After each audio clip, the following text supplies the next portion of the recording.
हमारे राम आ गए हैं। राम भारत की चेतना है, राम भारत का चिंतन है।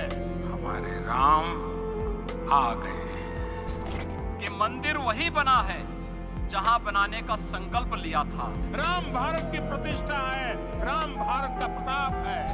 हमारे प्रभु राम आ गए हैं। दोस्तों, कहते हैं मरने से कुछ वक्त पहले इंसान की आंखों के सामने से उसकी सारी जिंदगी गुजर जाती है और यह कहने में कोई हर्ज नहीं है कि आप और हम जब भी इस दुनिया से विदा लेंगे तो कल हुई प्राण प्रतिष्ठा का वो पल हमारी आंखों के सामने से जरूर गुजरेगा, या यूं कहें कि मरते दम तक हमारे दिलों में वो पल जिंदा रहेगा। एक ऐसा पल जिसे देखकर शायद ही कोई भारतवासी ना रोया होगा, जिसे देखकर शायद ही किसी की आंखें नम ना हुई हो, और जिसका गवाह बनकर शायद ही कोई हिंदू होगा जो भावुक ना हुआ होगा। चलिए डिटेल्स में जानते हैं। हाँ, और आप में से कई लोगों ने हमें बहुत सारा सपोर्ट दिया है, इसके लिए दिल से थैंक यू। लेकिन अगर आप किसी भी रीजन से उस लाल सब्सक्राइब बटन पर क्लिक करना भूल गए हैं तो 2 सेकंड लीजिए और उस बटन पर क्लिक कर दीजिए, क्योंकि ये आपके लिए तो फ्री है, लेकिन इससे हमें नई वीडियो बनाने का हौसला मिलता रहता है। मुझे अब भी यकीन नहीं हो रहा है कि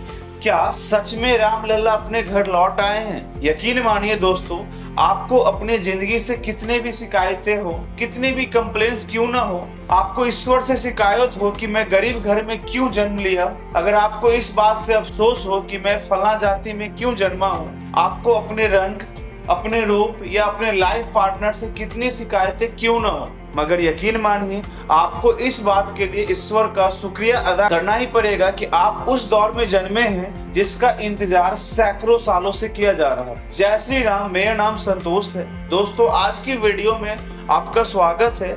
आज से 500 साल बाद जब भी इस बात का जिक्र होगा कि 22 जनवरी 2024 को अयोध्या में भगवान श्री राम के मंदिर की प्राण प्रतिष्ठा हुई, तो दुनिया उन लोगों से जलेगी, ईर्ष्या करेगी जो जीते जी यह सब देख पा रहे थे। विश्वास रखिए दोस्तों, अपने जीवन काल में प्रभु श्री राम के मंदिर की प्राण प्रतिष्ठा देखना ही इतना बड़ा सौभाग्य है कि उसके सामने दुनिया की सारी दौलत, सारी शोहरत, सारी खुशियां, सारा पैसा कोई मायने नहीं रखता। जैसे हम उन लोगों के बारे में सोचकर एक्साइटमेंट हो जाते हैं कि जिन्होंने 15 अगस्त 1947 की पहली सुबह आजादी की खुशबू महसूस की।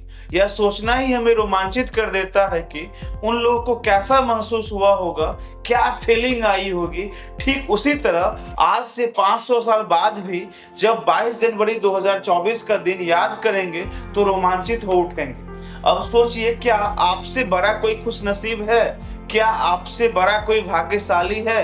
अगर नहीं तो इसी पल अपने मन से जिंदगी को लेकर जितने भी करवाटे हैं उसे थूक दीजिए। अपने जीवन को लेकर के, अपनी लाइफ को लेकर के, अपने भाग्य को लेकर के आपको जितने भी शिकायतें हैं उसे भूल जाइए और सिर्फ 22 जनवरी का दिन देखने के लिए खुद को सबसे स्पेशल मानिए। उसके लिए ईश्वर को थैंक यू बोलिए। मुझे याद नहीं आता कि टीवी पर कल का यह कार्यक्रम देखने के दौरान कितनी दफा मेरी आंखें नम हुई होंगी। मुझे याद नहीं आता कि इससे पहले किसी एक मौके का जश्न मनाने के लिए पूरा देश एकजुट हुआ हो। मैं वो मोमेंट देखकर इमोशनल हो गया कि जो मंदिर की प्राण प्रतिष्ठा के वक्त साध्वी ऋतुवरा और उमा भारती जी गले लगकर रोने लगी। ये वही महिलाएं हैं जिन्होंने राम मंदिर आंदोलन में अपनी भूमिका के लिए न जाने कितना अपमान सहा, कितनी पीड़ा झेली, कितने सपने देखे, और अब सालों बाद इनका सपना पूरा हुआ तो ये अपने आंसू रोक नहीं पाई।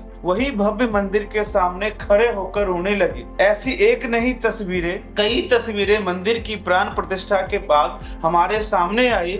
मुझे यकीन है कि इनमें से बहुत सारी तस्वीर आपने भी नहीं देखी होंगी। ये तस्वीरें हैं जो राम मंदिर को लेकर भारतीय जनता के इमोशंस को व्यक्त करती है और कई लोगों के झूठों का भंडाफोड़ करती है। दोस्तों, प्राण प्रतिष्ठा कार्यकाल में प्रधानमंत्री नरेंद्र मोदी जी के बुलाने पर बहुत लोग सवाल उठा रहे थे कि मंदिर आंदोलन में मोदी जी का क्या रोल था। वह यह भी इल्जाम लगा रहे थे कि मोदी जी इस मौके का सिर्फ पॉलिटिकल फायदा उठाना चाह रहे हैं। मुझे नहीं पता इस तस्वीर से मोदी पर हमला करने वाले लोग संतुष्ट होंगे या नहीं, मगर यह तस्वीर मुझे भावुक कर गई। राम विवाद नहीं, राम समाधान है। राम सिर्फ हमारे नहीं, राम तो सबके है।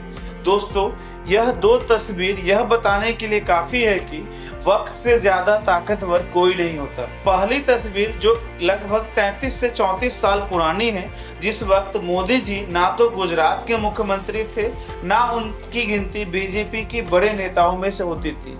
वह एक आम असहाय हिंदू भारतीय की तरह मंदिर आंदोलन के लिए जान देने वालों को याद करते हुए रो पड़े, और उस वक्त उतने ही मजबूर थे जितना मंदिर की चाह रखने वाला हर आम हिंदुस्तानी, जो सिर्फ अपने प्रभु को टेंट में रखा हुआ देखकर रो सकता है, मगर उनके लिए भव्य मंदिर नहीं बनवा सकता।